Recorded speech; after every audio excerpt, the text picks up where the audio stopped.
I was a real Backstreet Boys fan. Yeah, that much is clear. Hmm. Can you name That sounds all of like the them? name of one of their songs. That much is clear, baby. You are so beautiful. You are natural. You don't need no makeup and all of those things because you're the beautiful. And I actually like girls who are even the natural ones. Wow.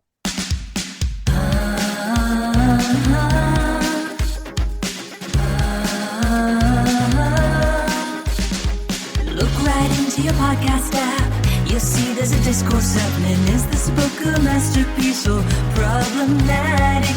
One's a lifelong diehard fan, the other's a first-time reader. Both are really smart and funny and attractive. Sweet Valley, Sweet Valley High. Talking trends and hierarchy. Sweet Valley, Sweet Valley High. With madness focus on their bodies. Sweet Valley, Sweet Valley High. What do they mean by all American? Sweet Valley, Sweet Valley High. No sex, just titillation.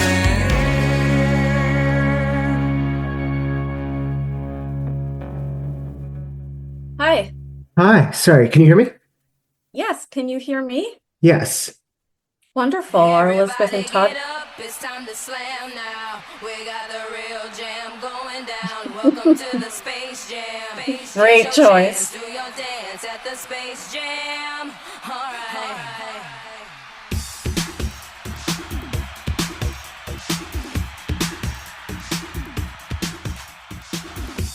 And one is feeling pumped up. Just want to welcome you and our listeners to the jam. Yes, and everyone is getting in the basketball mood today. Woo! People are in the mood of basketball. Why, Robert? Why are Woo! we in the basketball mood? Well, why wouldn't we be in the basketball mood, Pardo? Because we're reading a book about basketball. Yeah. Wonderful. Wonderful. It Why is. not be in the basketball mood? It is. No. Oh no. It is Sweet Valley High, number 55.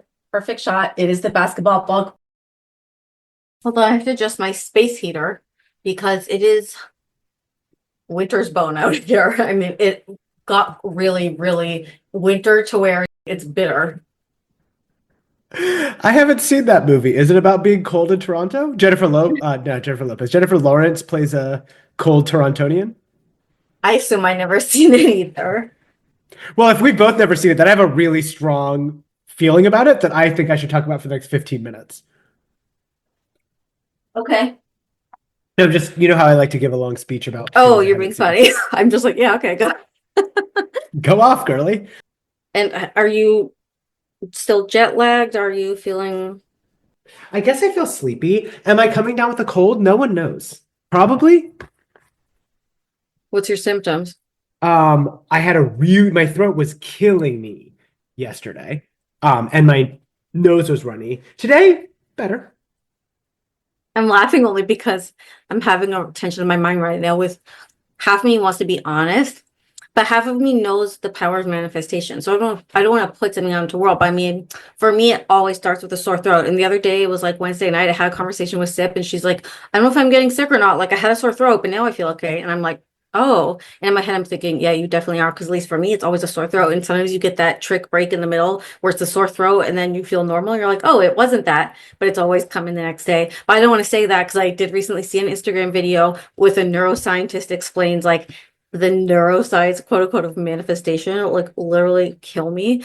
But I did watch it, and he said that pretty much like if you think stuff, read it, say it out loud, and visualize it, it kind of does happen. So I don't want to like make you be sick because you think you're gonna be sick, but like I do think that's a possibility. What I'm saying is I think you should call in sick tomorrow in advance. And because you need the rest either way, you're so I'm tired. so tired.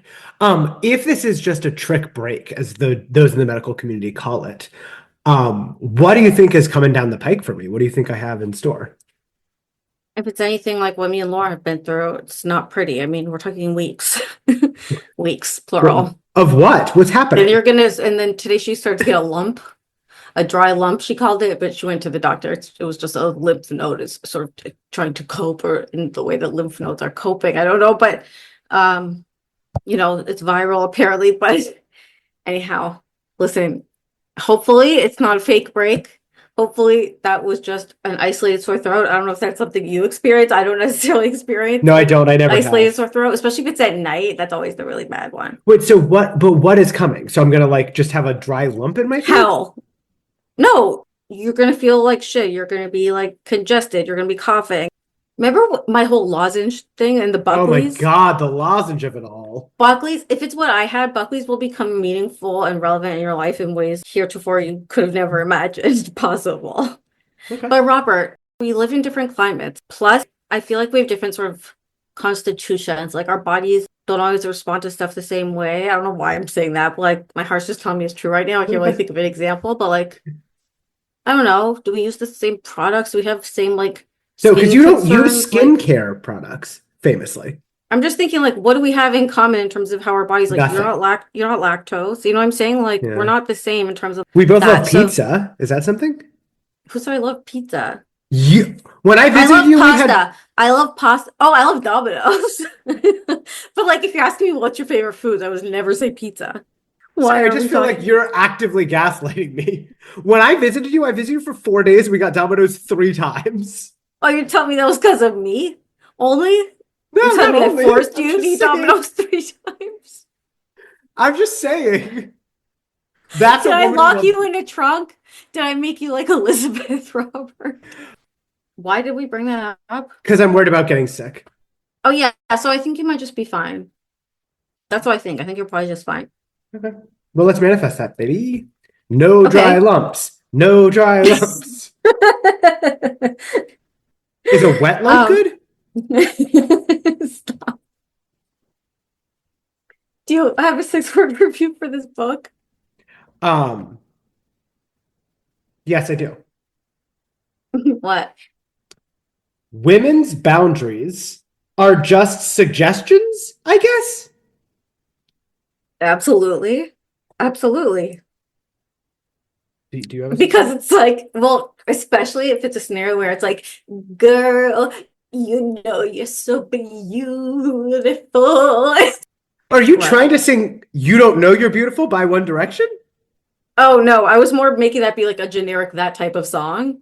I do know that one, but it's like I feel like there was a lot of those in the 90s too, you know? Like it's like the okay, just to whatever the insidious trope of the book, or one of, or the most. Although there is things I like about it, but Same. like big insidious trope of the book is this fucking storyline, like a little bit reminding of Lynn Henry, and we've talked about it in other places, but of like, the girl doesn't know she's beautiful because she thinks she's either too average or too freaky or too tall or too whatever. And then like some guy sees something in her, and like maybe it's Jade Wu and it's fucking David Prentice, and he paints her on a poster, and wow, he sees the beauty and grace in her. This time it's the photographer Jim, and by his photographing and obsessive staring at her and talking about how beautiful she is and disrespecting her boundaries of not wanting her picture like in the news, as Robert alluded to, like it's this whole fucking storyline of like he sees how beautiful she is and he sees how beautiful she is, and like only in the end when she sees her beauty through his eyes is she able to finally have self-esteem. No, that's a bad lesson. I mean, it's a bad lesson on top of a bad lesson, because underneath that bad lesson, There's no shortage. there's no shortage. with this book. Is the fact that it's okay because she actually is beautiful. And if she weren't actually beautiful, boy, would we have some trouble. Oh, the beauty is always the thing. Always, already, in all of these books, the ultimate lesson is beauty is the most important thing for a woman. Yeah. Like, probably if we had to really boil them all down, Yeah. it's the beauty myth. Yeah. So, anyhow, yes. Do you have a 6-worder? No, let me think. Yes, I do. Okay, but it's 4 words. That's fine. Our first, I think, named Hag.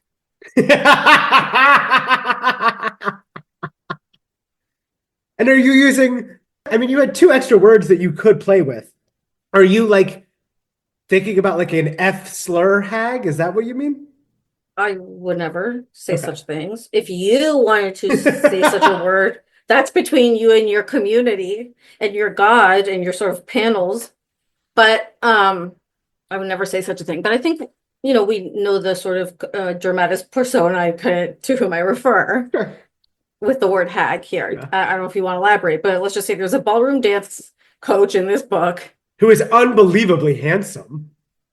who is a European, slim, elegant, and has a diamond earring in his left ear. He's a theater major. He Did I teaches ballroom Google dance. which ear is the gay ear? Absolutely, I did. It's right. Is it right? It's right. I thought that too, but I still felt like to put that in there, it is still a signifier. Anyhow, he's very gay, but in the end, he for some reason, again, like all the handsome older men who teach extracurricular activities in the town, decides he should show up at a high school dance, and his date is like an older woman, a slightly older woman, and she's like also gorgeous. I do want to say, of all of the adult men to show up at a high school dance, I think he maybe has done it, and maybe this is my own homosexual bias coming in. I think he has done it the Privilege. best because he's advertising for the ballroom dance. He brought a woman, so he's not like sexually available to any of the people there. He hasn't commented on anybody's body at all. I think he's done the best of anyone.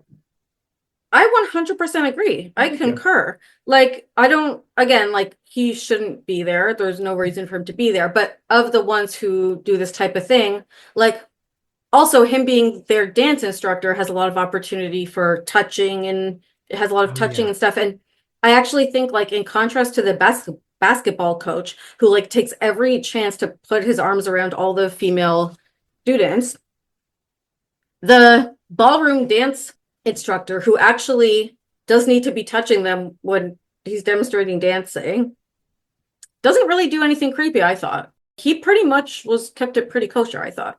Oh yeah. I didn't. Yeah. So yeah, I agree. And it makes sense. The gay man was the not predatory adult. Thanks. Like the only not predatory adult. I mean, so there you go. I guess now we do the cliffhanger. I mean, I do have it dialed up, but basically, there's obviously a dance coming up. And they Do you wonder remember which one without looking? It's the varsity without dance. looking. The varsity club dance. Varsity. Very good. Very good. Do you remember where it's being held? Do you remember where it's being held? Oh fuck! Oh my god! The recently completed new luxury hotel downtown. The recently completed luxury hotel, and I'm wondering details about this recently completed luxury hotel. Go ahead. Oh, I didn't retain that information. There's I'm many names in this book. Yes, as usual, too many. Too many. Oh my God, this book was rude. This book was rude. Because this book took it to another level where, yes, we had the Scout of the Week, which is like anytime there's either a dance, a performance, or a sporting event, or a something, or a music thing, it's like it happens to be the scout from the prestigious wherever's going to come and give them maybe a scholarship. So it's like raises the stakes. And in this one, they fucking said his name. It was like Farini and some of the others. I'm like, oh, now you're putting Farini in. Now I need to know the Scout of the Week. Like, that's just rude. And the basketball coach, Gordon Tillman or whoever, it's like, could you just leave me alone?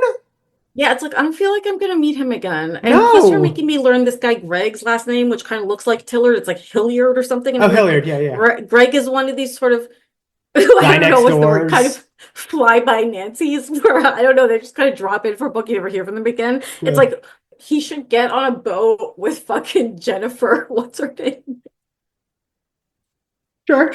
Who's the one we had a couple of books ago? It was like, oh really? This girl? See, I can't even remember her name. Jennifer something. Oh, the whole thing was that her name looks like Jessica on the front of the book. And it was like, has Jennifer something the wrong something? I'm like, fuck if I know. But who was she? Oh my God. Okay, whatever. Yeah, there are so many. I feel like we should just call them all Chuck or something. Like all of these people, Jennifer. We should call him Jennifer. Chuck and Jennifer or something. Like all of No, these people who show up and we don't ever need to hear from them again. the Shelly difference, Novak has a best friend named Kathy. I don't need Kathy's name. Call her but it's Jennifer. sort of like, you know what it is? It's sort of like a friend of on Housewives, but we can judge them by how much of a mark do they leave, and how much do they stay in our sort of imagination of the group? Like, because some of them I think we refer to again and again. Some of them, their dynamics or their stories were interesting, we remember. So, I think Jennifer clearly wasn't. But like Maria Santelli, I'm gonna keep your name in my head, of course. Lynn Henry, we Oh, talk come about her on. every single day. I Olivia, think some of of them course. some of them stand out, and maybe that should be a new metric or a new segment we do when it's like a Jennifer book, like a non-twin book. We should say at the end, are we going to remember them or not, or Yeah, whatever, but like in a more interesting way. Okay, I love that. Did you use AI to come up with that name? It's good. you're rude. Okay, what's the cliffhanger? The cliffhanger is for absolutely no reason. Our mean girls are sitting around wondering if girl who just got introduced in this book, Shelly Novak, is going to the varsity club dance. Who'd want to ask her? She's such a beanpole, Amy said. Jessica shrugged. Maybe it was time to stop feeling sorry for herself and start to take interest in things again. She straddled the bench and called across the locker room to Shelly. Shelly? Hey, are you going to the varsity club dance? Behind her, Amy and Kara stifled shocked giggles. A slow blush crept over Shelly's face. I doubt it, she replied. You're terrible, hissed Amy delightedly when Jessica turned back to them. What? I just asked her an innocent question, that's all. But I bet she does go. Amy snorted. Come on, give me a break. No boy is ever going to ask her. No guy likes to dance with a girl who's taller than he is. Some guys like tall girls. I bet she goes. This is one bet you're going to lose, Amy said. Will Shelly Novak have a date for the big dance? Find out in Sweet Valley High number 55. Perfect shot. Boo. Well, and again, the context in which it was introduced was literally like they're just coming out of having been locked in a trunk and stalked Oh, and yeah. so on, right? Oh, I'd forgotten about that. But when it was the thing of like Jessica didn't want to feel sorry for herself, she wants to take interest. That's about because she just broke up with AJ, her boyfriend, right? Yes. Okay, yeah. All right. So yeah, the question is Shelly Novak, are girls allowed to be tall? The question is, are girls allowed to be tall? And even more specifically, it's really are super beautiful and super athletic girls allowed to be tall? Because if she were just tall, there's no book. No one cares about you. You don't exist. You know what I Yep, mean? 100%. So thank God she's actually objectively beautiful. Yeah, which basically everyone agrees, even though she has this like whole dysmorphia, but we'll get Yeah. into it. But um, do you want the A plot or the B plot? Is there a B plot? The dancing. Wait, then wait, is the A plot then the photography contest rolled into the Shelly Novak of it all? Yeah. For me, Yeah, Shelly okay. and Jim is the A plot. That's true. And then the B plot is the gay dancing. And I'm not saying that gay dancing is a plot, but I'm saying the book thinks it is. Like the book Okay. makes that be a plot. I'm not saying enough stuff happens because That's almost helpful nothing for me. happens. It's That like this distinction was supposed, helpful. it's like this bet of Jessica and Amy of who's the gay dancer going to go to the high school dance. Anyway, whatever. Yeah. They It's like to have giving bets that aren't bets. Yeah, it's bets that aren't bets. It's giving we love a bet that is not a bet that doesn't have stakes. We also love falling in love. It's like that French cooking instructor, Jean Yes, Pierre or somebody. It's yes. like we love to have an older gay man come in and teach us stuff and then secretly have a, as you would call it, a hag. So which plot do you want? The B plot is the dancing. Okay. There's a hot gay dance instructor who comes after school on Wednesdays to teach the high school students ballroom dance for some reason. And lots of people are interested and they go. And Amy and Jessica have this like terrible, gross, very public flirtation and icky competition to get the dance instructor whose name we do learn, but I'm not going to retain it and do not care. Patrick McLean. Oh, very good. Oh, you can remember it because he's very lean and his last name is McLean. I remembered it because like Backstreet Boys, like AJ McLean. So I thought like Patrick Wilson and AJ McLean. So I Oh, love that's very Patrick Wilson. I helpful. love Patrick Wilson. Do you love AJ McLean? He'll always have a space in my heart, I guess I would say. Huh. I really want to double click on that. No, That not in a is, romantic way. He's like a cousin, a brother. It's like a family member who it's like I hope good things for him. I was a real Backstreet Boys fan. yeah, that much is clear. Hmm. Can you That name sounds all like of the them? name of one of their songs.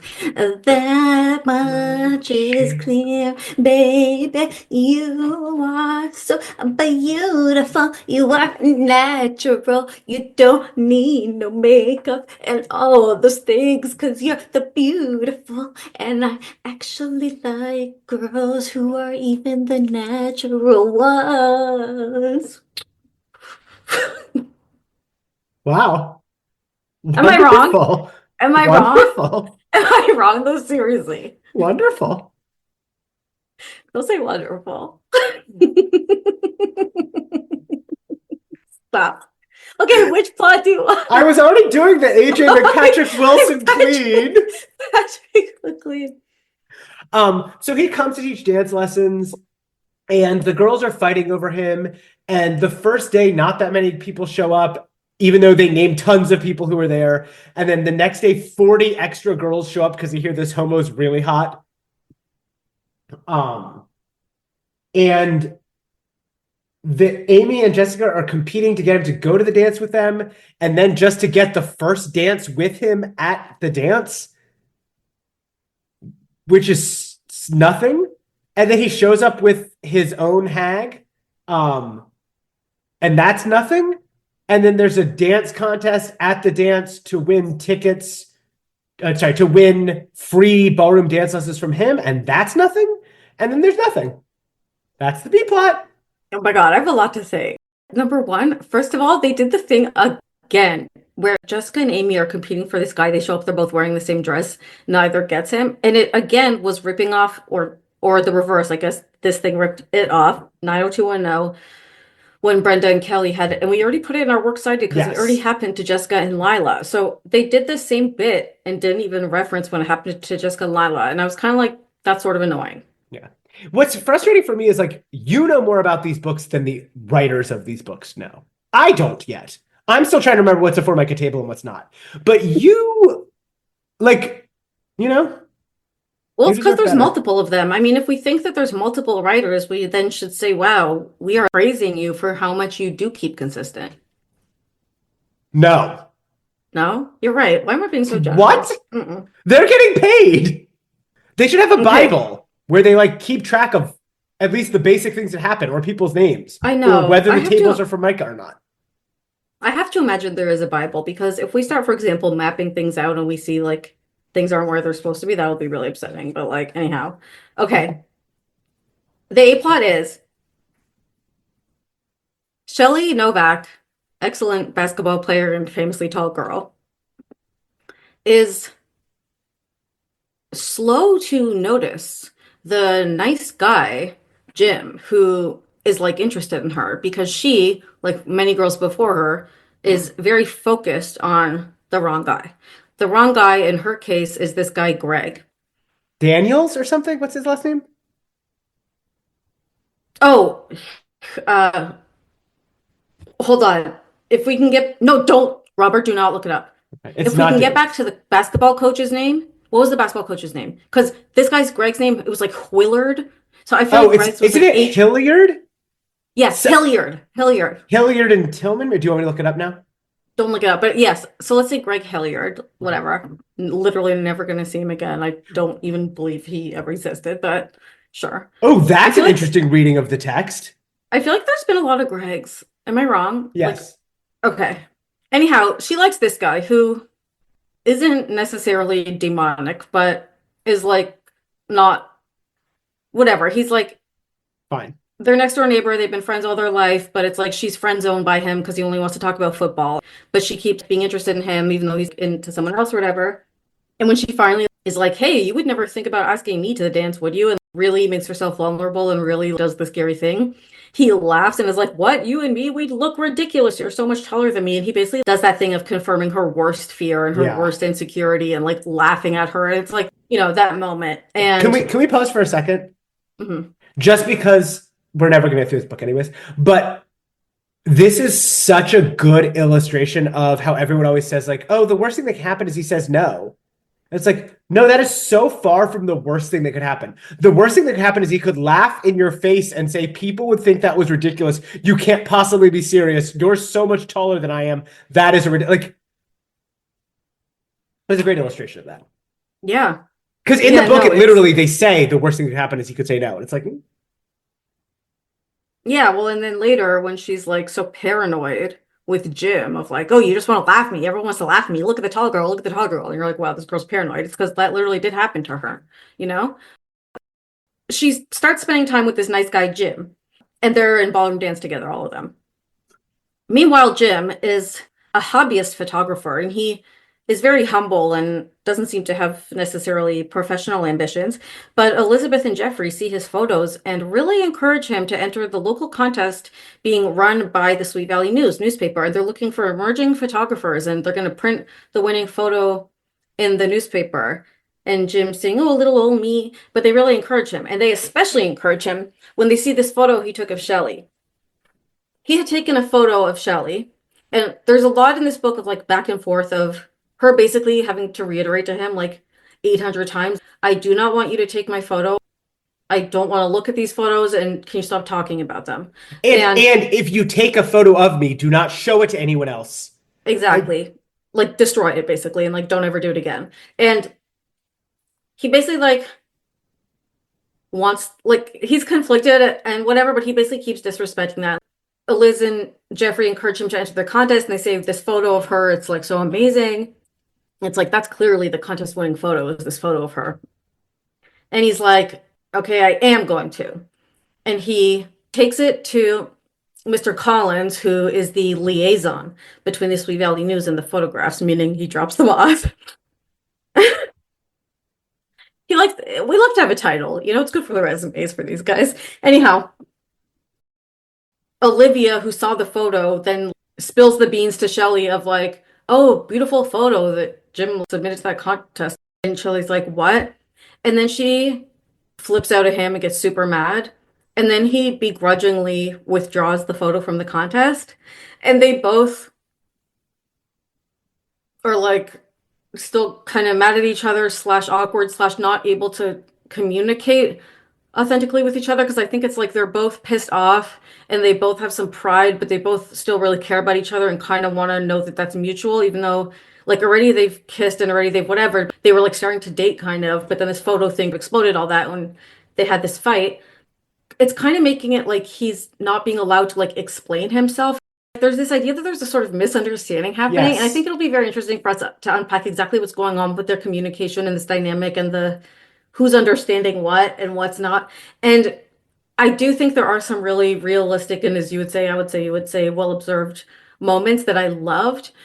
Ultimately, she gets Collins to re-enter the photo. It wins. They go through some more nonsense with each other.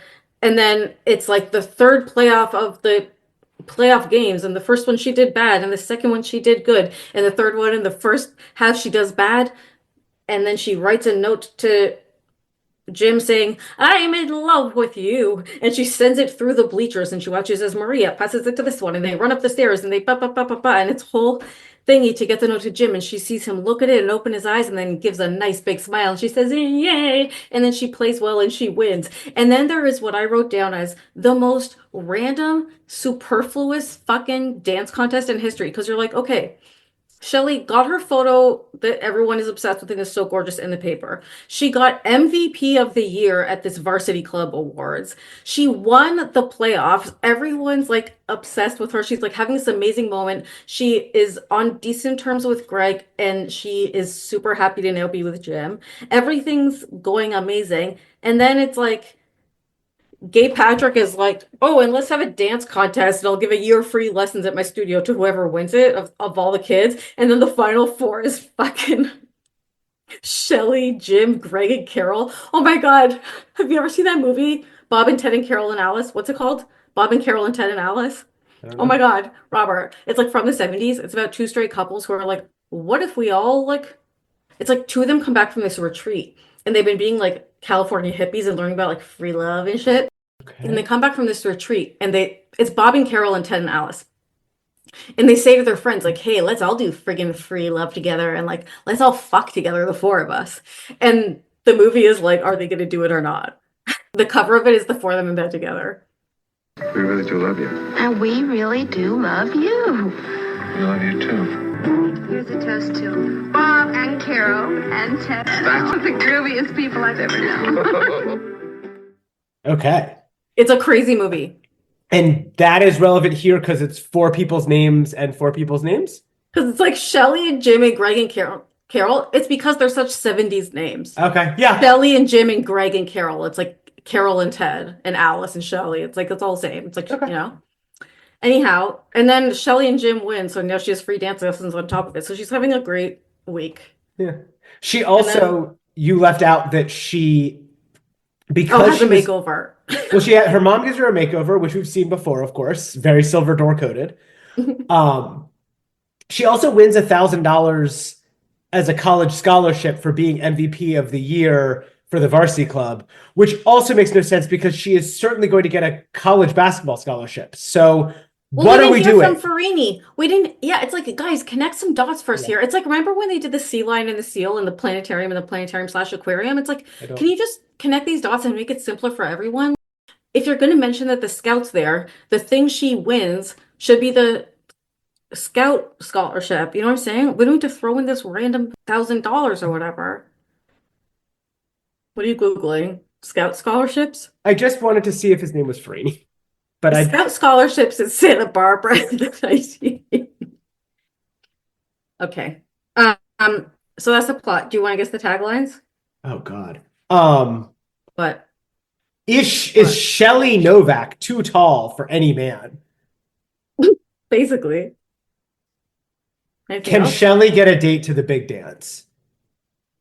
Will Shelley Novak lose her chance for love? I wanna, so one of the things for me, remember back in the good old days when it was like about the twins and it was just like a book we wanted to read about something, you know what I mean? Like, why would I give a fuck if Shelley Novak is gonna find love? Give me one. I hadn't heard of her until the book before. I don't care. Because if that were true, it's like there's only so many stories they could do about the twins. I don't think that's true. I think there's I don't think so so many either. I don't think so stories. either. You're right. No, there's no reason we should have anyone except two blonde twins. It's just They're like, why do really- we need this extended universe Yeah, of these I people don't we need don't this- care about? And it's kind of like, what is this identity politics representation? Like, now I need to hear from a tall girl. Yeah. Now I need to please. hear from a girl who had red hair. Okay. Now I need to learn from a girl who thinks her aunt is her grandmother or mom or something. Now I need to hear from a girl who her dad's a secret rock star. Now I need to hear from a girl her dad's a secret movie director. Now I need to hear from a girl who's secretly rich. I mean, guys, just stick to the twins. I just think about like the early books that we read where it was just like, oh yeah, this is nice. I'm just learning about the twins. Oh, this is how they move through the world. Oh, this is good. Okay, but I think Remember there's those some days? coming up. Let me look at what's coming and I'll tell you what we're dealing with. Lost at Sea to me sounds banging. Yeah, it is. I mean, no question. I'm just seeing what's after that. Okay, then we have Deadly Summer, super thriller. Great. Then we have Deadly Summer. Teacher Crush, Gross. Which- is a secondary character, but it's wild. And then Broken Hearted, which I can't tell you who that's about. of And course. Love Again, which I can't tell you who that's about. That Fatal Night, which I can't tell you who that's about. I mean, stuff's coming. And then we got Who's Who and the new Liz. Ooh. I mean, I Okay. think we got some good ones coming. I just remember those days where it was just like so good.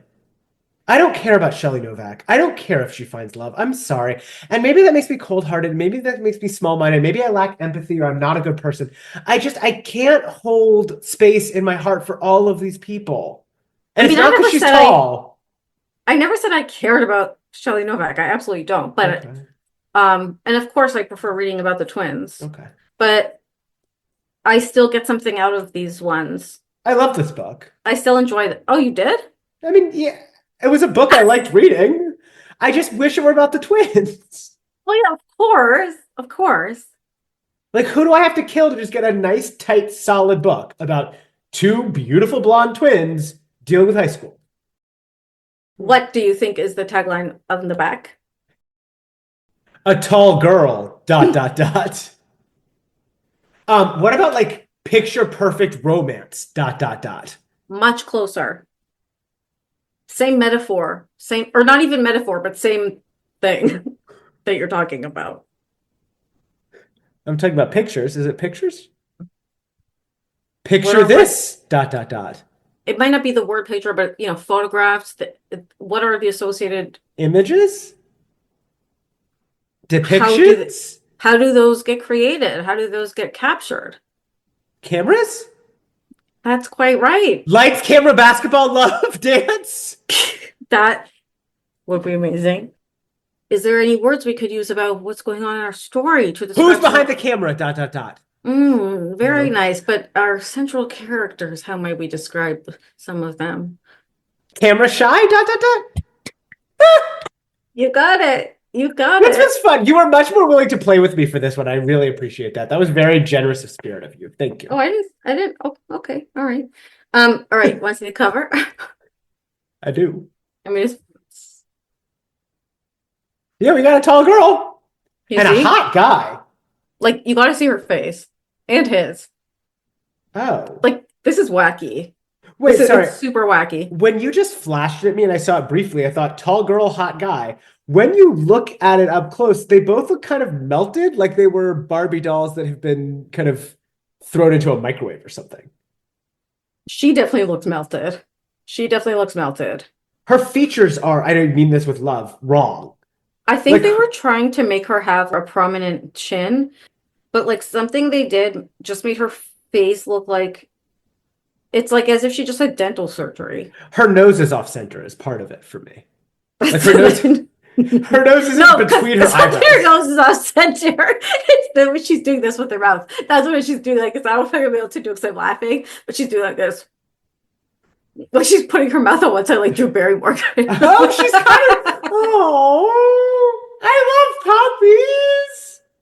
I think it's trying to be like, oh, she's stubborn, or oh, she's persistent, or oh, she's something Set in her ways. Because like, look at her posture too. It's like she's Yeah. being very confident because she's having the basketball, so she's jutting her hip out and she's looking confidently into the camera. And Jim, I think, is just horny. He's And saying, hot. "Look at this graceful creature." He's Yeah, hot. I mean, if I were you, I'd say he looks like great show. Oh, I think he looks more like Jason Priestley. Yeah, for sure. Um, He looks good. she looks like a knockoff Too Tall Molly Ringwald. Yeah. If you wanted to see this cover for yourself, where would you go? Would I just go on the internet? Google? Well, we have our Instagram, and our Instagram is at Sweet Valley Hive. And there you're going to see the correct images of the covers of the original books, okay, for each episode, so you can analyze this with us, as well as our other engaging content. And also updates. So if you're actually listening to this thinking, I don't follow the Instagram because like I'm trying to not be like on my Instagram all the time, so I don't have it anymore. Fair. Or like I actually never had it. Whatever is your story, you might sometimes be listening and being like, it's Tuesday. How come a new episode isn't dropping? What's going on? Are they dead? Are they in a trunk? Yeah. Because actually, we have been only telling our Instagram followers when we take a break and have like scheduling stuff. So you actually should just go follow it if you want to know that. If you want to just be surprised, then you don't have to.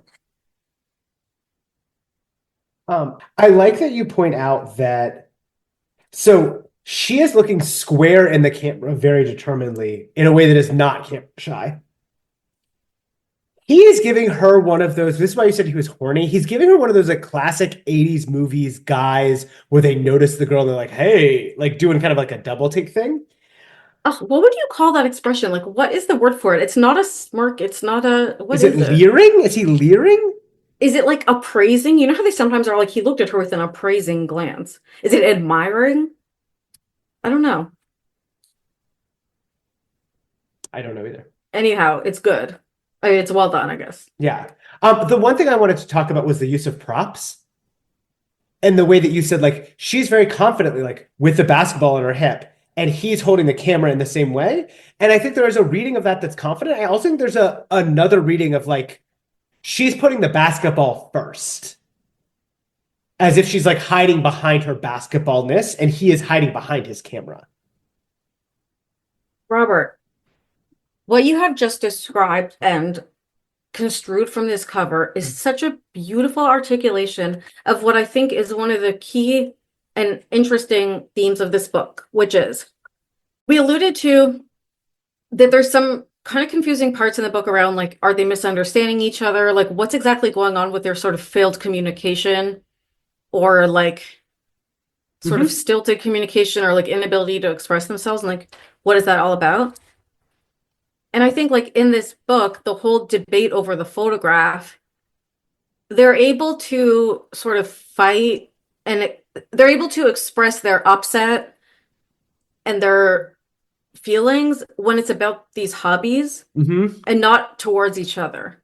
And so when she listens to her friends or whatever who say, like, you know, you've been too harsh on him, and like, he really cares about his photography the way you really care about your basketball. She then goes to Mr. Collins and says, the thing that got me to change my mind was that I realized that even though we have our personal differences, we can go to the text, but it's something like, even though we have our personal thing and I'm mad at him or whatever, that doesn't mean that he should lose out on this opportunity for his career. And Mr. Collins goes, wow, you're so mature. And she's like, yeah, I am. And then she goes and says to him, hey, I actually resubmitted it. And she's waiting for him to be so happy, right? But he's suspicious and he has this reaction. And I think the reader, or at least I also was sort of surprised. Oh, I thought he was going to be so happy and like, yay, thank you. And now we're going to be resolved or whatever. But there's a continued friction and one is asking why. But there's a clue to it when they speak and he says, I'm confused. He says, I don't understand. Like, were you mad at it was okay or it wasn't okay? I think that's his way of saying, like, I'm also confused about your feelings to me, because then she goes, because then she becomes defensive and she goes, well, I realized that it was petty or whatever. And like, that wasn't fair. So I wanted you to have this opportunity. And he goes, and this was the moment where I finally understood what was going on here. He goes, like, he like inhales or something. And he goes, so that's the reason you changed your mind, because you thought it would be fair. And then he says, like, I feel like we're not talking to each other. Yeah, he's disappointed because what he wanted her to say was, I love like, you. I really care about you. Yeah. And then ultimately they're able to resolve it at the end and connect. And it says, like, their kisses expressed what they never could. But I think that part of it, you know, when we talk about the cover and then both sort of, they're not necessarily they're orienting to each other vis-a-vis these props, is exactly how their communication is going. You know, they're making it be about not necessarily what it's about always. Yeah, I think that's a really, really great kind of discussion of how good my point was. So I love that. One of the things in that, I'm not being kind of a bit of an astute observer and reader of the text, one could say. yeah, you're really supporting my argument nicely. In the kind of the interchange that you described, the other thing that's wild is he says, I feel like we're not really talking to each other, we're like talking past each other or something. And then they just stop talking. I was like, oh, great, I'll flip the page and they'll like try and get on the same page or try and figure out each other. And no, he just goes, I feel like we're not even talking to each other, we're talking past each other. And then they just walk away from each other. But Wow. that actually felt realistic for me, because I feel like that's the point where it's like, if you've been sort of arguing with someone or communicating with someone and you feel like you're not getting each other and you get to sort of a point of like frustration, it's like exasperation. It's like, oh, we're just not understanding each other. It's sort of like, let's break for now kind of thing. Oh. You know what I'm saying? Like, I mean, I also think it would make sense for them to be like, okay, let's try to understand each other then. And like, that's what I guess adults would do. But like, but I also think even as an adult, like, if you're arguing with someone and it's not getting anywhere, I mean, I don't know. It didn't seem that off to me, I guess. I don't know. It actually felt so realistic, because I felt like, I guess what felt realistic about it to me was the in between, like, I don't know if you have stuff to say about this vis-a-vis adolescent psychology, but like it felt like a sort of in between of they're sensing a disconnect or they're sensing an inability to articulate themselves or an inability to be vulnerable or a pride getting in their way of saying the thing they want to say or a sensing something from the other but not being able to ask.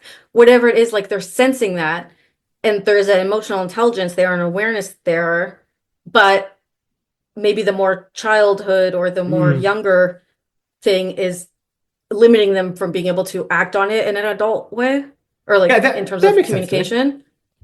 That makes sense to me. So they're like developmentally able to sometimes see the problem but not fix the problem. Yeah. I I can mean, I buy don't know how that. many adults are able to fix problems, but okay. Certainly not you. I feel like we're just talking past each other. Let's hang up. Sure. This would be a great time to end the Okay. Should we talk about the book? I guess so. I mean, we have been now for 6 hours, but Okay. you want to crack the book? I mean, if we begin, where do we begin, Robert? We begin in a doorway. You love a doorway. Elizabeth Wakefield stood in the doorway of Sweet Valley High's crowded lunchroom, anxiously searching for her boyfriend, Geoffrey Franche. There he is, over there!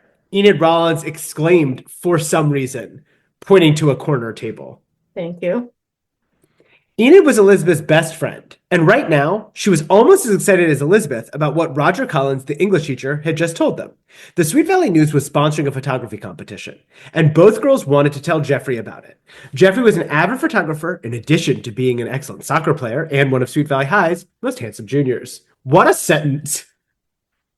And like, why? Why is Enid almost as excited as Liz to tell him this? Like, Enid, you're such a fucking boring. Drip. Ugh. But just the sentence. Yep. Geoffrey was an avid photographer, in addition to being an excellent soccer player, and one of Sweet Valley High's most handsome juniors. I mean, at this point, it must be said, before I was starting the kind of affectionate squeeze count with Geoffrey, just kind of noting his constant, continuous, small, affectionate physical gestures to Liz in her inability to give him any kind of emotional, physical, any kind of affection, any kind of gestures of love. Okay. Basically, they're like, do you know about this photo contest? He's like, yeah, I already know. Yeah, it's so weird. It's like, okay, well, they could have had them it's like they could have had him not know, and then this is a moment instead of just like the gas out of the thing immediately, It makes no. I mean, there's so many moments in this. I'm like, wait, what? So first off, the book is about basketball, and yet we're opening in the crowded lunchroom. Enid's lusting after finding Geoffrey to tell him about a photo competition that whatever. And it's just like, huh? And then Elizabeth would certainly know Geoffrey's class schedule. So she would certainly know that he'd already had Collins for the day. And she should assume that Collins was doing the same thing in every class and would have mentioned the photography competition. Just so weird. Yeah, that's true. I was like, just Enid. I just couldn't handle this. You've got to enter it, Geoffrey, Elizabeth said with characteristic exuberance. I know you'll have such an excellent shot at winning. You're such a good photographer. I don't suppose you're biased, Geoffrey teased. Enid shook her head. No way. Elizabeth knows a great photographer when she sees one. I go, what? Like, so Enid, you were just almost as excited as Liz to tell him about this thing, and you don't even have first person, like, witnessing of Geoffrey's photography to be able to make that assessment yourself that he's even a good photographer. So you've literally like it's like we're assuming Enid has seen his photos. Yeah. So Enid could have said like it's not just Liz, like we all know you're a great photographer, or like your photos are good or something. For her to be like Elizabeth knows a great photographer, like since when is Elizabeth the like photography like connoisseur just because she works at the fucking Oracle? Enid's so weird. Well, can I just, if we could be a little less homophobic, is Enid weird?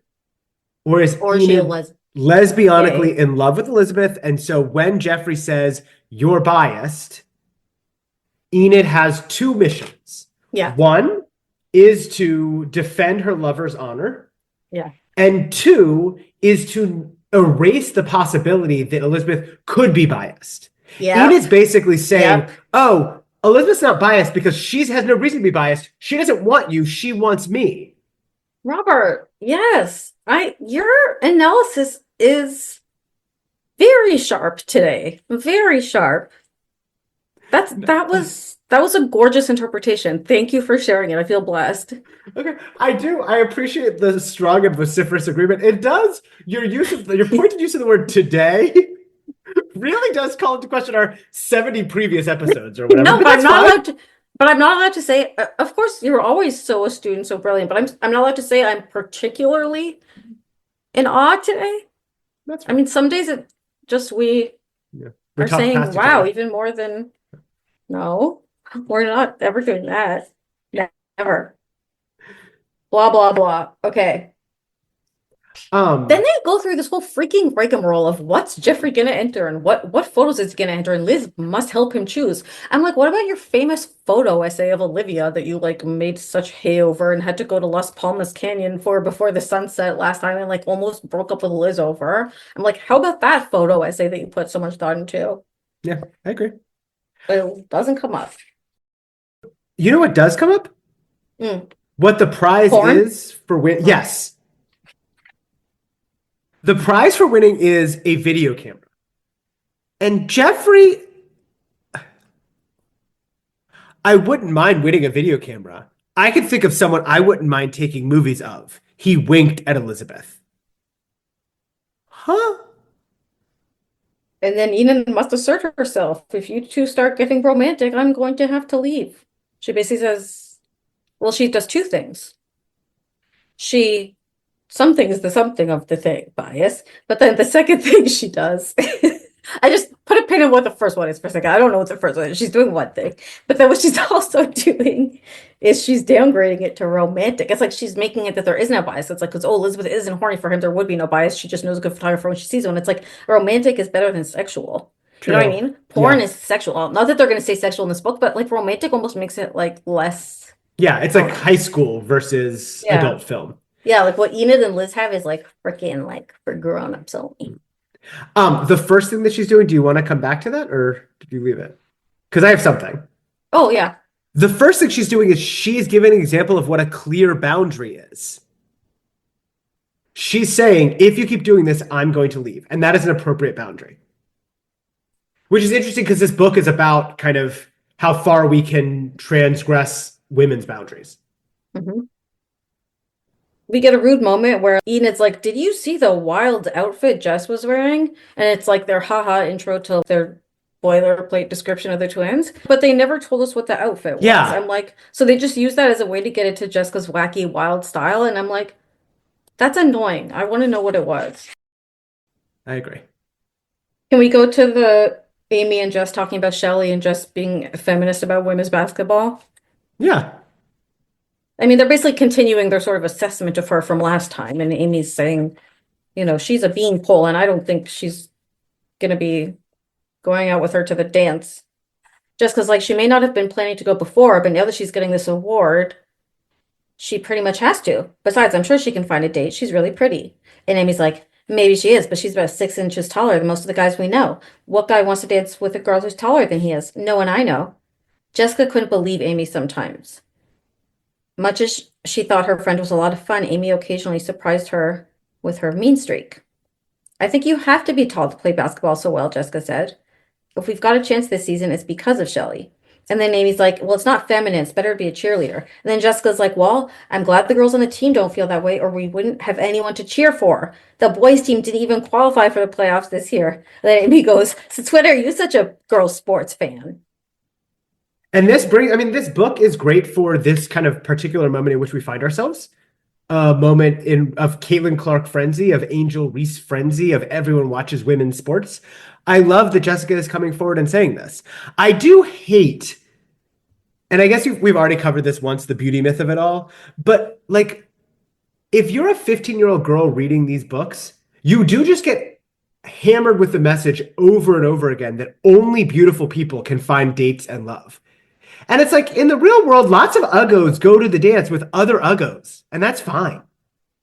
And again, that like even if you that like beauty is defined so narrowly that like if you have one unusual feature, you can still be considered beautiful, but everything else has to be by the typical convention, right? Like she still has to be obviously white, but also it like it says true, she was tall, but she had an athlete's toned body. She was beautifully proportioned and she had long, slender legs. She looked like the models in Ingenue, whatever. It's like, oh, so if her legs weren't slender, it's like, Yeah. fuck you. God forbid she be like beefy and muscular and like able to fucking Yeah. throw down on the basketball court. Like she's an athlete. That shouldn't be the first thing that like that's not what's I important. know, like, I mean, even Jeffrey gets to be a photographer, then a soccer player, then handsome.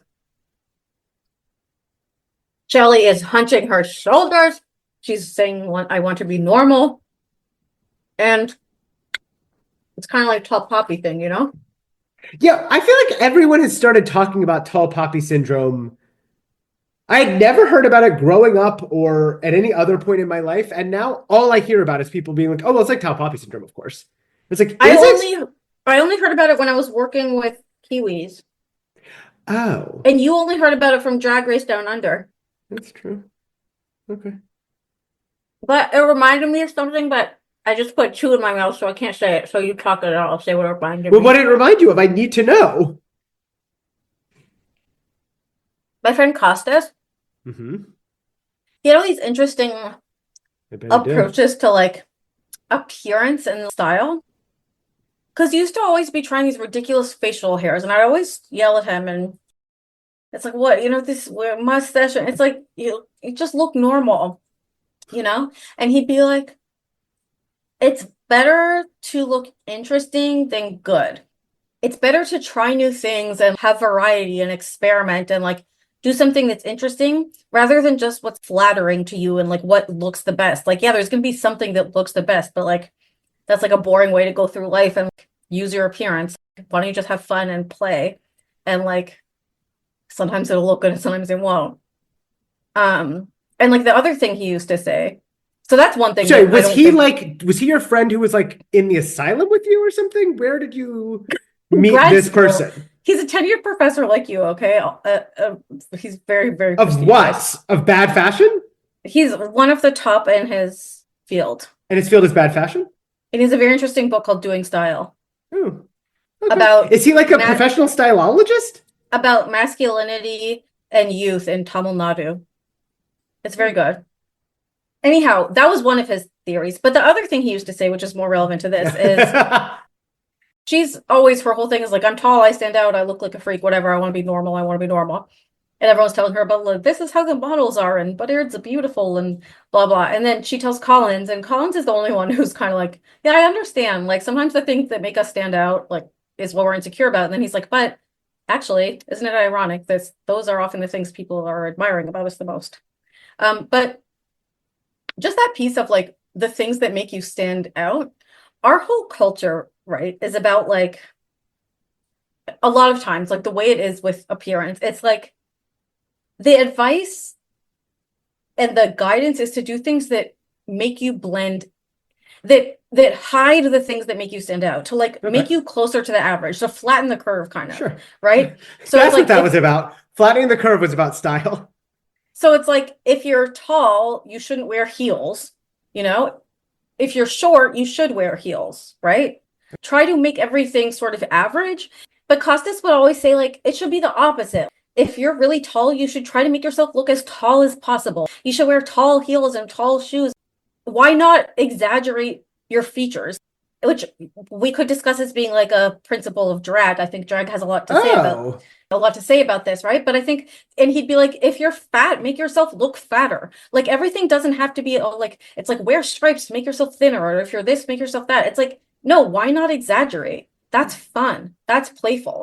Why should everything be diluted to this just fucking average? So I thought maybe Shelley would have been interested to hear him on that, you know? Is Costas like conventionally attractive? Gorgeous. Yeah, duh. I have so many feelings about this that aren't really I know it's related to. privilege. It's hot privilege. Yeah, thank you. It's truly ridiculous for us to be taking style advice from someone who is hot and whose advice is like, if you're X, make yourself Y. Like, if you have a big nose, make your nose No, even it's bigger. not. It's if you're X, be X plus 1. X to the 2, X to the Right. 3. So, like, that's very easy to say if No, you're but he's not hot. giving advice. He's just saying, like, what if it were this? You know? I mean, you're giving advice based on his words. I know, and unfortunately, I am also hot, and I don't know if you're gonna have to hear it I don't know if you're gonna have to hear it from an ugly person to believe that, but I sometimes am. sometimes hot people can still say true things. I don't think that's true. Oh my God, this book. Okay, chapter 2, blah blah blah. Oh wait, are we How ready? Blah blah poppy? blah. Whoa. Oh, the one thing I did fine. You don't care. What? So Carol and Jesus, these names. Carol and Shelley are talking about Shelley's crush on Greg. Who's And Carol? what? No, not Carol Shelley. Kathy Shelley. Carol's Greg's new girl. Who's not even new? It's his old girl. Yeah, but now it looks like they still got something going on because they're going ballroom dancing together. I know. I've read the book. There's lots of interpolation and naming that happens. Yes. Where Shelley's talking to Greg and Greg calls her champ. And Shelley even offers on-the-spot analysis. He called me champ as if I'm a prize fighter or something. Later on, he calls her by her last name. There's just like this interesting way that he talks about and treats her. That's so interesting because when I was reading the book, I was thinking interpolation about something completely different, which was being captured in the photography and like wanting to embody that image. Because it's like the whole book, she's denying it. And then she says, even when it comes out in the newspaper, I don't want to look at it. And then finally she does. And she says, wow, I am the beautiful one. I will take up this role. And she gets celebrated and everything else. Then at the end of the playoffs or whatever, when the newspaper comes, she says, I actually have my own photographer. I want to take my photos. And she says, Jim, why don't you go ahead? And he does or whatever. And I felt like that was And the photographer from the newspaper is like great. No, and recognizes Jim on site. It was like, wait, Jim Roberts? Didn't you just win this photography company? It's like, you wouldn't know him. Well, maybe he's the newspaper coordinator of the contest. He wouldn't be able to recognize him by sight. Maybe they also had to submit a photo of themselves. I don't know. Oh, that'd be an interesting problem. Maybe. Right? Listen, I'm not on the Sweet Valley News DEI committee on admissions on sort of equity affairs. No. Good, because who won was first place white man, second place white man. Anyway, so I felt that was a moment of interpolation where she's like, yes, I will step into this role of being seen in this way and all this stuff. So you picked a moment that required you to do analysis, whereas I picked a moment that the book analyzes to death for us. Because later on, she literally is like, instead of calling her champ, he would call her Shelley. Like, it really gives it to us. Blah, blah, dance practice. Most handsome man she'd ever seen in her life. Obviously a fagoot. That got no reaction from you? Wait, what? Oh, you weren't listening to me. That's no, I was. You said most handsome man she's ever seen in her life, and then what? Obviously a fagoot. I wrote gay in huge. I wrote gay in huge letters, and I underlined it 3 times. I mean, I'm sorry. Penetrating dark eyes, slender build, European style clothes. I mean, if European style isn't another word for gay, I don't know what to tell you. Oh, you know what to tell me. Tiny diamond stud. I mean, I guess it's in his left ear. But Jessica's probably looking at him through a mirror. It's probably on the right ear. You know, the mirror in the dance studio. Huh? Yeah. Why is Bruce Patman there? Probably because Marie is forcing him so that he can ballroom dance when they go to the club or whatever the fuck. Fine. I wish they had just explained that, because it's like, why? Yep.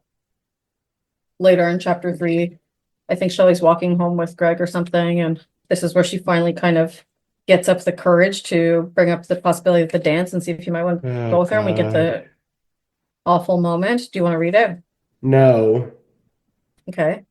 But I will if you... I mean, it's just painful.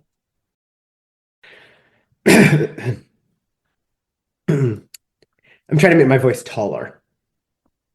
You know about that dance, right? It's going to be held at that new hotel downtown. In 2 weeks from Friday.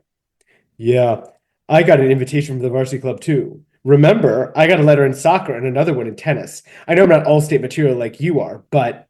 So, have you thought about who you're going with? To the dance, I mean. Nah, I don't know yet. There was a long silence, and Shelley felt her stomach tighten into a knot. I guess you haven't really thought about taking me? You? Greg stared at her, surprised. The minute she saw the look on his face, Shelley wanted desperately to take back what she had said. He looked stunned. He'd obviously never had even the slightest bit of romantic feeling for her. Never mind, Shelley mumbled quickly. But Greg was so embarrassed, it's a very generous read of what's happening here, that he made the situation worse by trying to joke about it. We couldn't go together, Shell. I'm not tall enough for you. You need a guy like Patrick, someone who can tower over you on the dance floor. I mean, you're already taller than I am. And what if you wore high heels? We'd look ridiculous. I mean, Shelley felt her face turn bright red. Forget it. You're right. And then she runs away.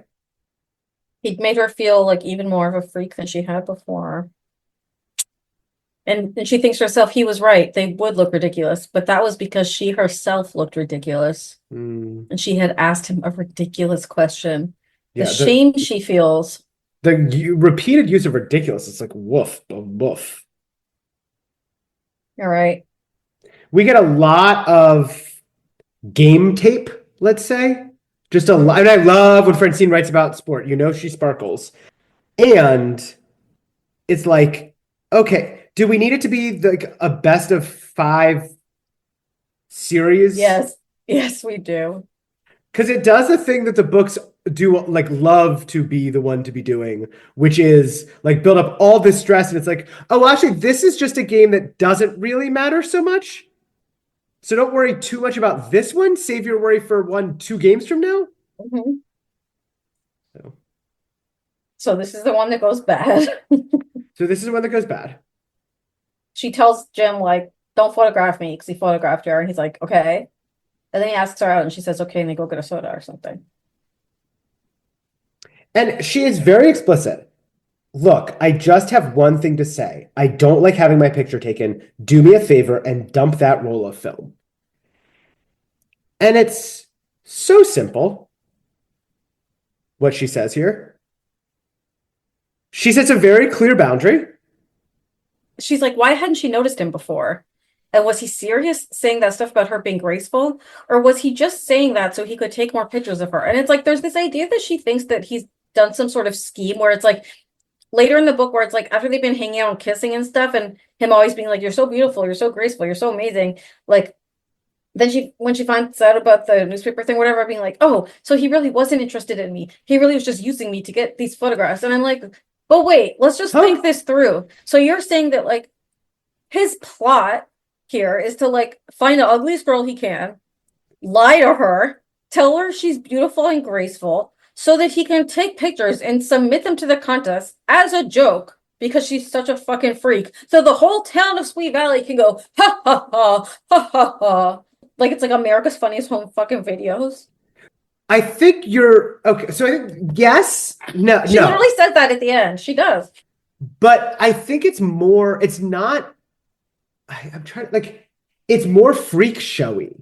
I think it's not that she's the ugliest girl. I think it freak. Ties into her fear of her height and her weirdness. Yeah, sure. And so freak, she's a freak. Yeah. She's a freak. So, like, I mean, we have I mean, as an anthropologist, I bet you know about kind of the long and sordid history of people with different bodies and different kind of ways of being in the world, being kind of toured around like human zoos. I don't know if you know anything about that as an anthropologist. So maybe her fear is pretty well founded. I actually wrote a dissertation on it, and I actually went to that freaking museum in Philadelphia where they have like people in jars and stuff, and it's definitely shouldn't be illegal anymore. They probably like closed it down. But your dissertation was about MTV Canada. You think I had only one dissertation? I had one about the long and sordid history of freak show bodies being toured around like a circus. Wait, did you literally have 2 dissertations? No, I'm just joking, but I did go to that museum. Oh. Sorry, it's just I don't joke about your dissertation. Like, that's not funny to me. You have joked about my dissertation when Well, you when I did it was funny to me. All right. I love Yeah. you. Anyhow, I agree with you. She's worried about people think she's a freak. Okay. Chapter 5, we're back in the dark room, and I had to laugh when Elizabeth is admiring Jeffrey's photo, and she says, I like the way God. the sand looks so grainy. I love that. I highlighted that. I like the way the sand looks so grainy. He Poor Jeffrey. sucks. It's like you get the sense that he's just sort of like moderately capable at everything, but he's not really Yeah. good at anything. Like, soccer, he's okay. And Elizabeth's Yeah. always thinking to herself, and then remember that time they were on the dance floor and she was thinking, well, he's not the best dancer. She's always thinking, like, well, he's not that great at this, but he has a good attitude and he's Yeah. a good helper. He's not the most handsome junior. He's not the most handsome guy at Sweet Valley High, but he is one of the most handsome juniors. I think he is so handsome, but anyhow. We know. All right, blah, blah, blah. They meet Jim. They see the photos. They say, wow, you're so great. She thinks to herself, well, clearly he's even a totally different caliber than Jeffrey. They tell him And enter the contest. importantly to me, they Mhm. notice several great photos that are not of Shelley. Mm-hmm. So later on, when Jim submits the photo and submits a photo of Shelley, it feels like the only way the book kind of, I don't know. It's not that Yes. his hands are tied. Like, it makes us think that's like what he has to do. Yeah, because I feel like Liz and Jeffrey basically tell him that, right? Like it's like this is the one or whatever. Yeah. And it's like, well, they don't have the knowledge that he has, that Shelley said, do not take a picture of me and do not show a picture of me to anyone else. It's like, it's wild to me that the like end of this book is, oh, it's fine. She really is beautiful. She can embrace her beauty, and not like, wow, this was really exploitative and terrible of Jim to do and really I fucked up. know. But I feel like ethics of stuff like this was not necessarily such the conversation in the 80s, This kind of thing does happen a lot where, yeah. It's like it's not revenge. I mean, what porn, but about the it kids feels- downtown, the quote unquote kids downtown that he photographed that ultimately was the submission he entered? Did he get there? Did they sign a waiver? Even The if, quote unquote kids downtown? yeah, I know, quote unquote, maybe they're I know it's a public space, it's different, but well, so what, he's gonna put his children on Instagram? Are they consenting, Jeffrey? well, what? Or Jim? Who we're talking about? Oh no, it was Jeffrey who took the kids Did you downtown. have a stroke really quickly just then? Too many names. But also, even if you don't get their consent, which may be a more modern thing, like, to actively have their disapproval and injunction against it feels different. Yeah, that is like reiterated 85 times. Yeah. And now they're at Miller's Point. And Shelley and Jim are at Miller's Point, which is famously the place they make out, but he took her there not to make out, but because he likes taking pictures there because there's a good view. And he says one of the coolest things about a camera is the way you can catch things from different angles. That's why I love going to out of the way places. And then he says, whenever he goes on trips with his parents, I want to climb to the highest place I can find so that I can get a panoramic picture.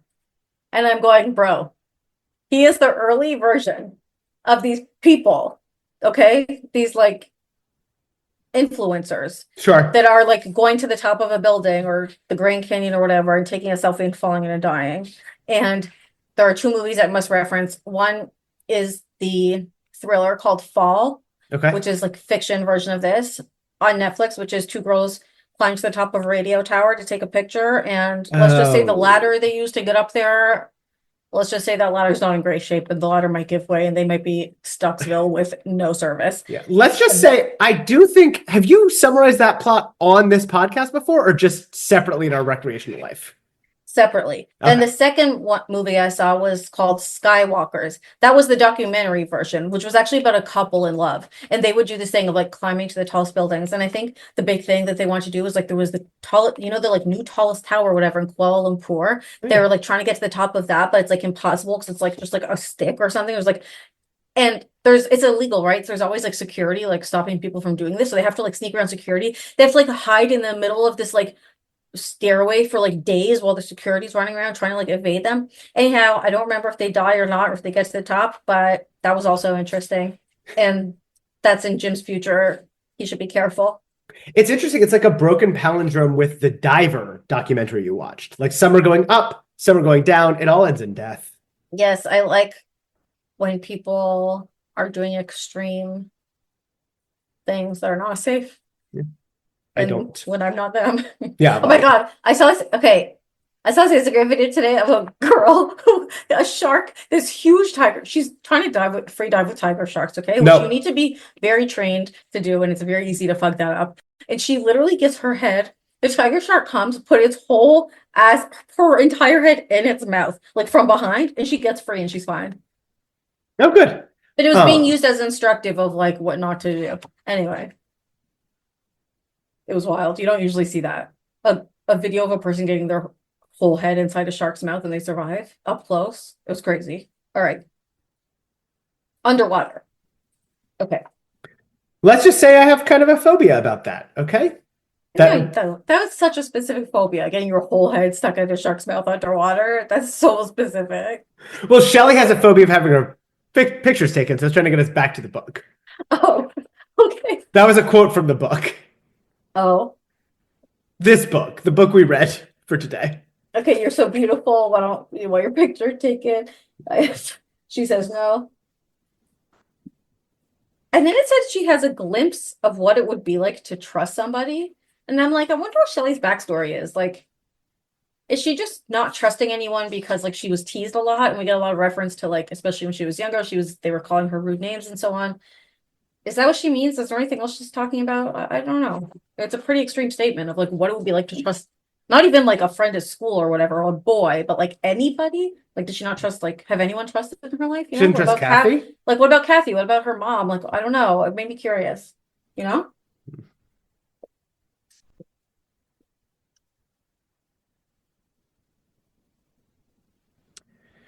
We get Jim again getting told, do not take pictures of me. Don't print pictures of me. He even says, I promise I won't do this anymore. And he still does. Second playoff game, she plays great because she feels strengthened by Jim's support. Then they go for pizza in the beach. And he tells her he likes her because she's not obsessed with makeup and flirting and she's totally natural. Obviously, sorry. The very, very, very, very, very first time Shelley says, don't take a picture of me, the reader knows Jim is going to enter this picture in the contest and win. It's going to go everywhere. Like, that's a Sweet Valley High. That's going to happen. And so I was like, yeah, Jim, I'm looking askance at you. And then this speech he gives that is literally, you're not like other girls. I was just like, I'm no longer looking askance at you. I'm looking at the ground trying to make this conversation end. You don't get any eye contact with me at all. He's gross. He's gross. He's anti-woman. And he's like too intense. He's too fixated on her beauty and looking like all of this. It's weird. It's sort of like, again, how David Prentice was with Jade. It's like a fetish. It's like weird. I agree. To any listeners we have who are men who date women. So I guess we're literally just talking to my brother at this point.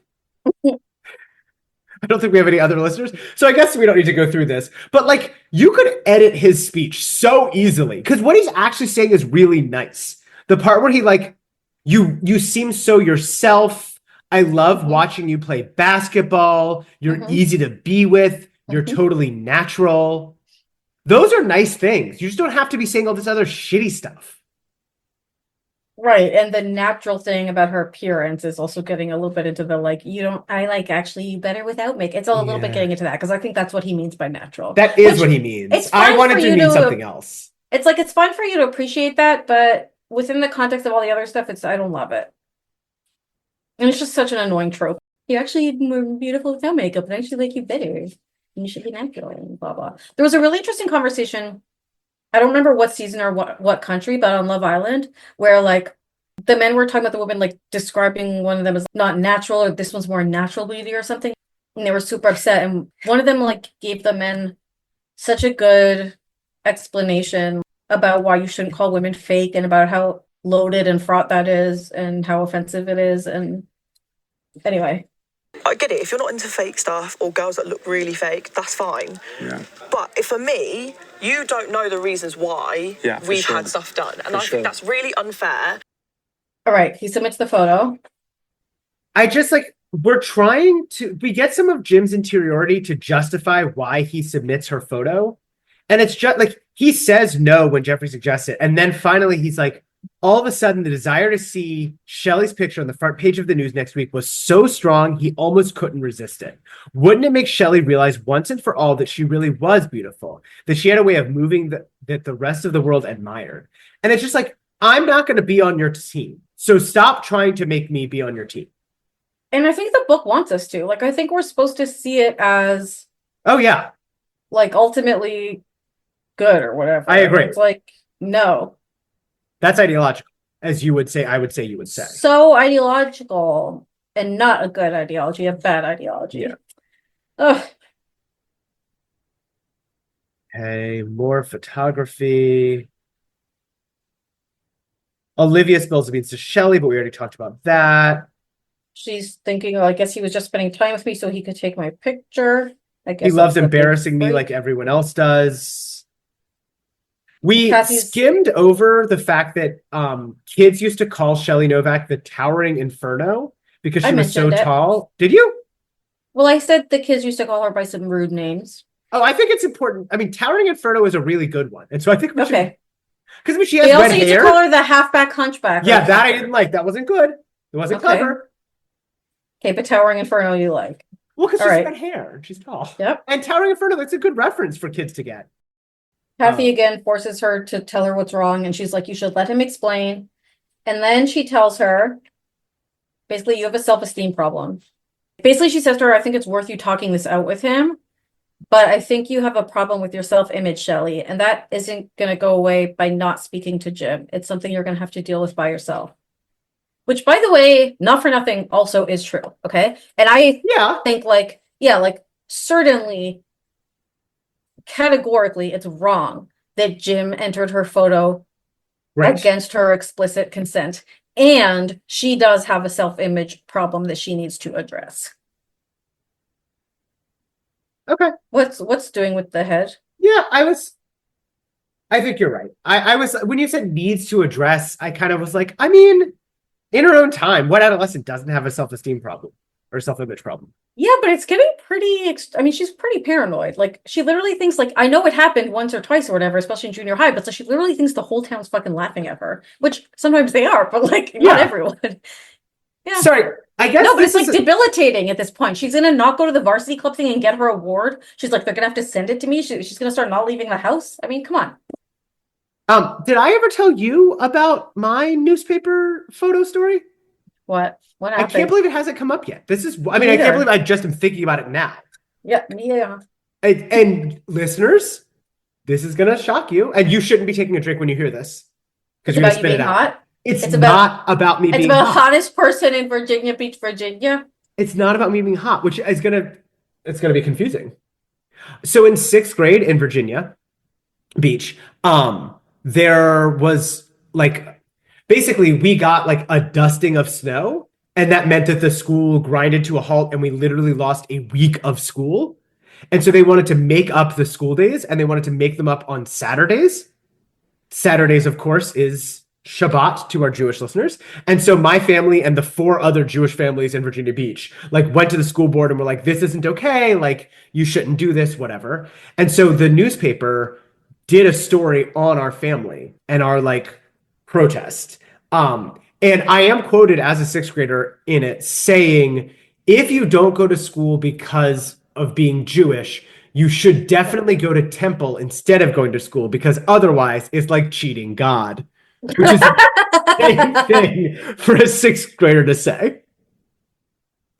But was that even what they were asking you? No. I just wanted to get in. I just want to get my point in. You're cheating God, you assholes. Oh my God. But I love that, like, your biggest, it's like you really took it from A to B, because it's like, it sounds like where the conversation's starting, right? Is like, should they do this on Saturday, or is that interfering with like religious freedom? Because some people are like religious on Saturday. But it's like, that's not the question you were interested in. Nope. The question you were interested in is, well, once we have this right, we must make sure that it's not abused. We must police those who are using it. And they came to our house to take a photo of our family. And they were walking around our house and they saw this surfboard that had a Jewish star on it and they were super into it. So there's this picture of me and my brother and my dad, and we're sitting on the surfboard so that you can see the Jewish star. And it's on the front page of the Metro section, which is the second section back above the fold. And my fly is down.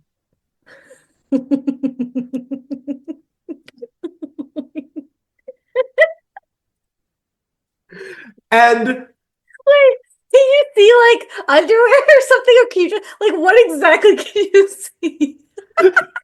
you can just see like a kind of gappy fold that's like black. So you can, I mean, it's definite that my fly is down. Is it noticeable? Like you would notice? You tell me. People came to my middle school the next day holding copies of it with my crotch circled. People called me Flyboy for 3 years. Flyboy isn't even a good nickname. It's not Towering Inferno. It's just mean. Teachers called me Flyboy. Teachers. Oh my gosh. Wow. That's really funny. And I tried to tell people it was the strings on my jacket, but we all knew. So all I'm saying is I empathize with Shelley, okay? Because it's not the photo contest isn't like who's the prettiest. It's just what's the most interesting photo. And I can see a world in which a sixth grader with his fly down is a very interesting photo. You know what I mean? Yeah, it's America Home Videos. It's not about who's the prettiest. We're entertaining here. Yeah, we're just trying to hit somebody in the balls. I can empathize with that. I won't go into the whole story because it is long, but in grade 1, each of our groups did a fairy tale. And I was always with the same groups because it was like Daniel L, Rebecca, Jeremy Stanley, because all our last names. So it was like, so I was with Daniel L, Rebecca, Jeremy Stanley. We were like, well, what's a fairy tale with like one girl and a lot of boys? Snow White. So I was the titular Snow White. And like we did our little performance for the class, whatever.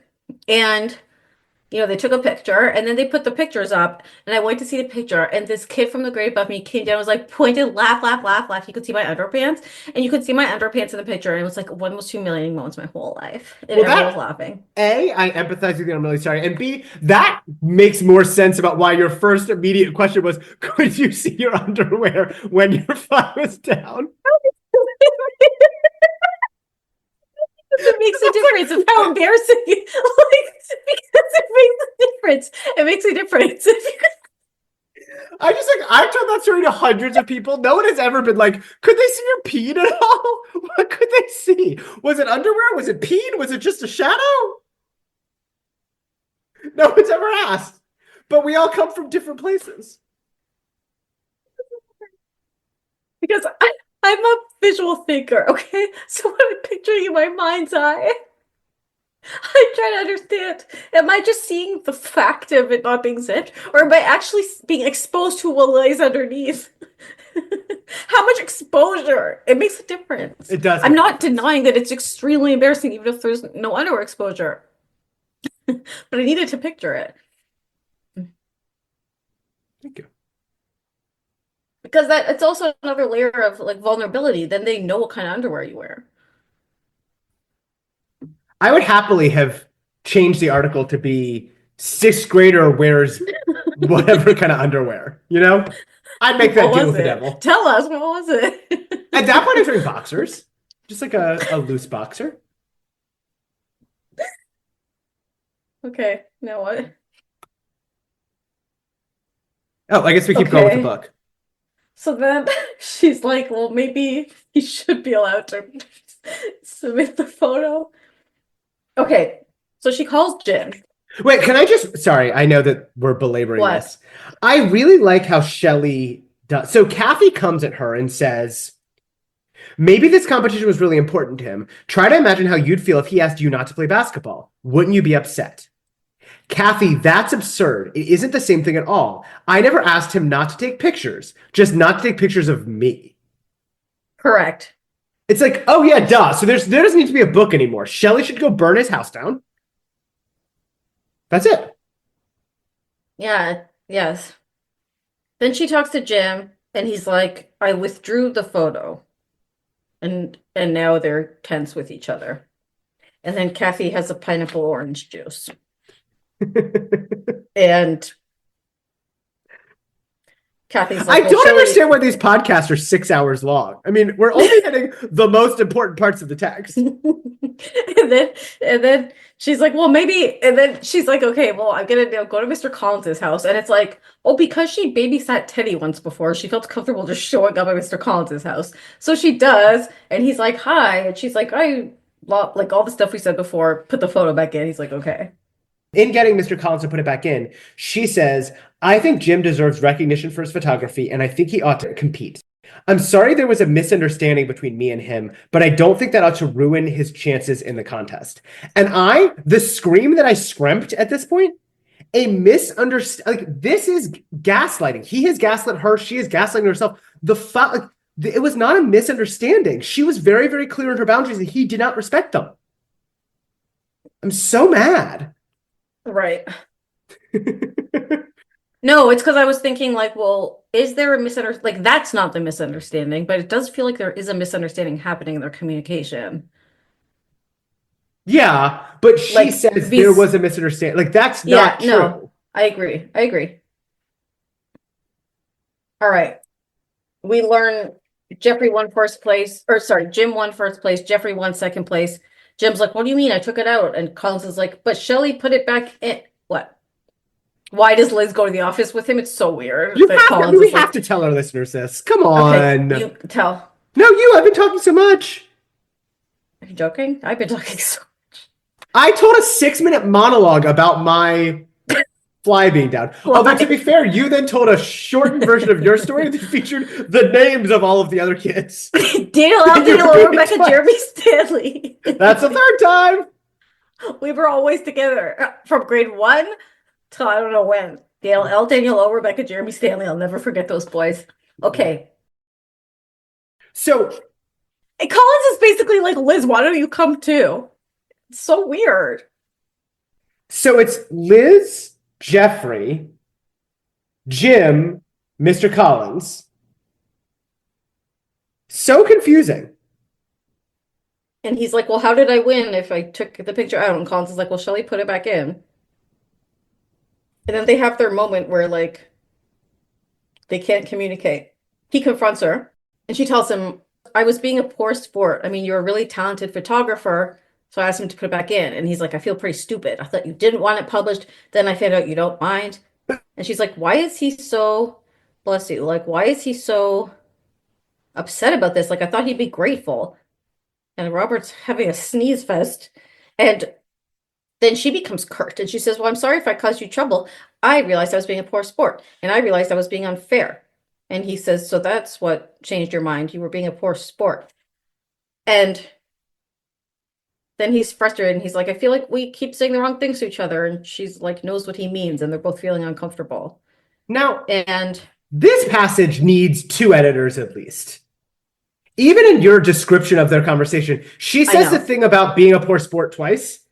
When he says, I feel that you and I, we keep saying the wrong things to each other, the whole sentence is, Jim stood, picked up the camera bag, then blurted out, I feel that you and I, we keep saying the wrong things to each other. He blurted out. Come on. Yeah, it's not good. And I wrote down, I mean, this isn't nearly as good a version of it, but did you ever read Ian McEwan's book on Chesil Beach? I did. I really loved that book. What that book is basically about is like a young couple that on their wedding night, they're having like a sexual encounter. And there's a moment where he can like see, I don't know, on her face or her expression, discomfort or disengagement or disgust, or like he sees something, he reads something off of her. And then she reads his reaction to that.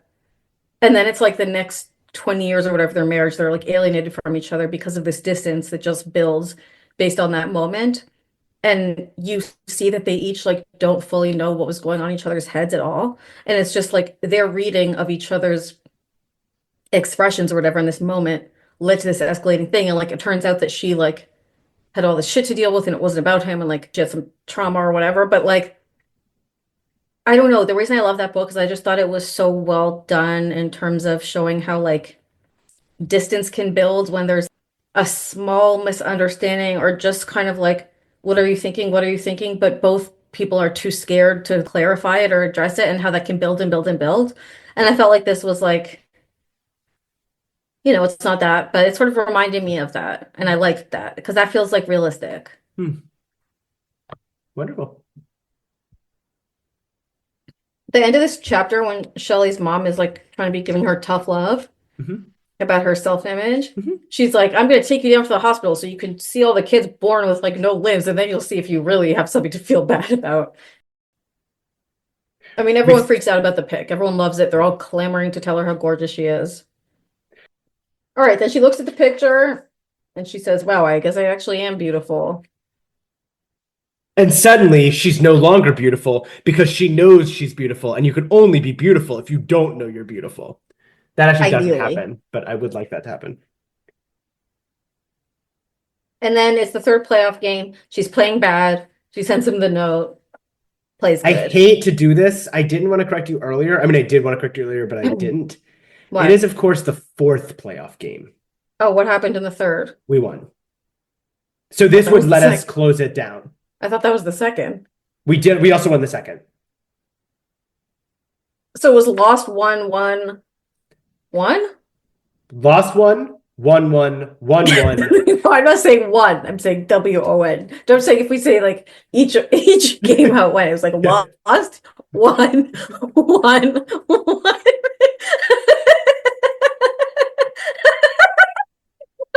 This is so stupid. This is literally who's on first. But so stupid. It doesn't matter. So 1 loss, 2 wins, and now we're in the fourth game. No, 1-1, not 2-1. No, it is, but it is 2-1. Okay. And then they're like, no back. And she's like, Jim is the one who's going to be taking my picture. And then I love him. And they express their feelings by kissing. She has her beautiful makeover. Amy and Jessica are in the same dress. We beat Patrick's hag.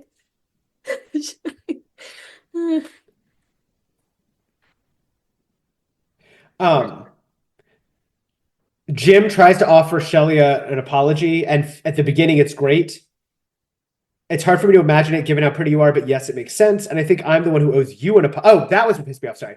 First, Shelley apologizes to him, which I hate.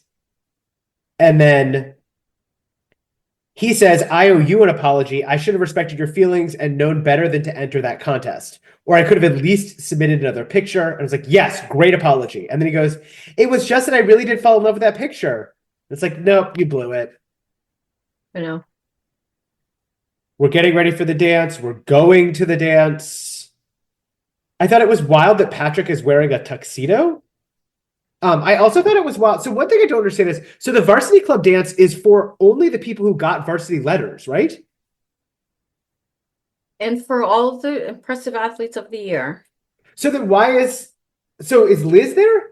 Why is Jess there? To celebrate those people. Oh, I thought it was only 4. And probably to check out the newly completed luxury hotel downtown. In Sweet Valley's downtown core. That did make me laugh. And they don't ever give the name, I don't think. I think they just keep calling it a luxury hotel. So Shelley Novak is our first varsity club athlete of the year. She gets $1,000 placed in a trust as funds for college, which is ridiculous. It's $5,000 college scholarship. Earlier in the pod, I said $1,000. It's just like she doesn't need a college scholarship. She's going to get a basketball scholarship. Then Patrick announces the random dance contest, and he says it came from his date, Ellen, who he does not refer to as his girlfriend, wife, or partner, but his date. They are winning the contest, and then we're back in Mr. Russo. Of course, we're back in science class, and Tim, to be specific. Thank you. There's an optional science field trip? Question mark? To Anacapa Island next Sunday? Question mark? And he's forcing them to go. He's forcing Jess and Amy to go. Sorry. It's optional for everyone else because they need to get their grade up. And then Jessica says maybe the most relatable thing in the world to me. She says, I hope good people end up going. And I'm just like, could you imagine how bad it would be if good people don't end up going to Anacapa Island? You know, it's so realistic. I hope good people end up going. It's perfect. It's a perfect I line. literally was sitting there thinking, like, well, I wouldn't say I was going until I knew who was going. Yeah, you're sitting there being like Mr. Russo, like, is the good people going? Like, who's going? Like, is it the good people? I mean, for you, who's the good people? I want Cara there. I want Olivia there. Jessica, obviously. AJ. Jeffrey, but not Liz. Maybe to kind of drive a wedge there and get a little hanky-panky in. I'd want a gay, so maybe we fly Todd back in. Patrick McLean. And the hairdresser from Silver Door. Of course, that hairdresser from Silver Door. Who doesn't get a name? No, he did. It was Was it George? it was George. It was. Yeah. I think that's my good people. Who's your good people? I think that's a great choice. Like, Thank you. Side characters, basically. Jess for sure, Jeffrey for sure. I like Yeah. the addition of Olivia. No Cara for you? I don't like her that much. Okay.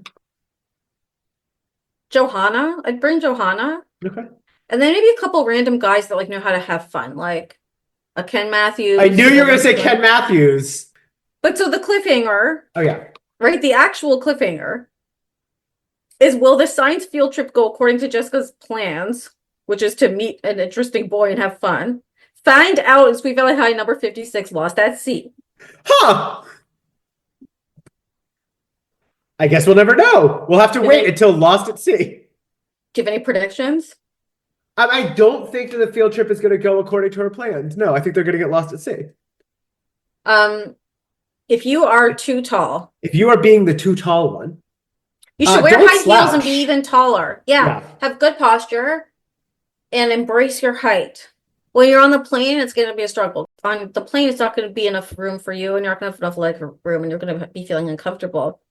But while you still are connected to airport Wi-Fi, you should absolutely go ahead, open your phone, and rate, review, subscribe, and send to a friend our podcast.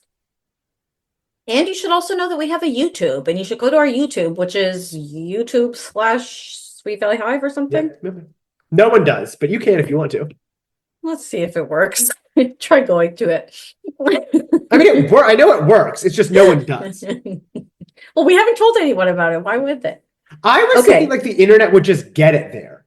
I know, but I feel like it's like we need to give it a little something, you know? It's like that story of God said, I brought you a helicopter, I brought you a plane, like, you know? Okay, should we stop recording and just kiki for like 1 minute? Okay, love you, bye. Thanks for listening to Sweet Valley Hive, hosted by Robert Marks and Rebecca Pardo. For more, check out our Instagram at Sweet Valley Hive. Theme song by Yessie and artwork by Elliot Carroll.